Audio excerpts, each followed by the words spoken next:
Yeah, I think, we as salespeople have always known that status quo is our number one competitor, but until I saw this research, had not realized that status quo was winning more than we were um, as salespeople. So yeah, that's the scary part. And if we take a true challenger approach to this, some back of the envelope math on the right side of the slide here.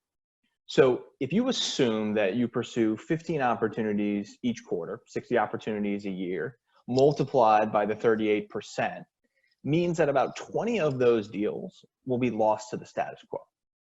Now, if you assume time you spend prospecting, 2 to 3 hour-long meetings that usually run long, let's face it, your follow-up emails, internal and external contracting negotiations, you're probably spending 8 to 10 opportunities, or excuse me, 8 to 10 hours per opportunity, which equates to 160 to 200 hours are spent on those deals, equating to the 1 month of your time we referenced earlier. Now, this is just an average. This is back of the envelope calculation to show an example, challenger pain calculator, if you will. You may pursue a higher volume, or you may have a set number of accounts as an account manager. So I would encourage you here and now, do the math for yourself. How many hours are you spending? How much of your time is dedicated to deals that you will lose to the status quo? Now, you're never going to recoup 100% of that time. It's just an impossible feat to go after. But what could you do, or what would you do with a quarter of that time back, or half of it? What could you get done with 2 extra weeks on the year? So there's got to be a better way, a way to avoid the 38%.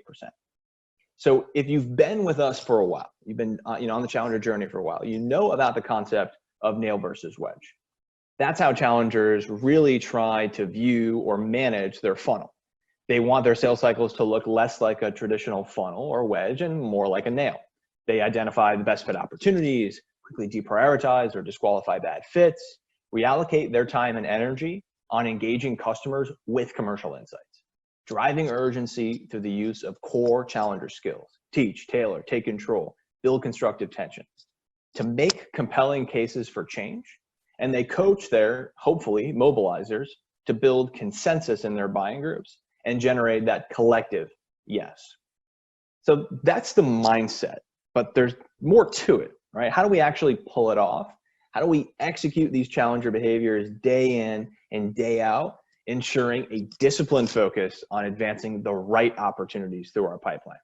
So to answer that question, Mike, I'm going to kick it to you to talk for a few minutes about the new framework that we've built to help teams accomplish that. So you can tell us a little bit about Tempo.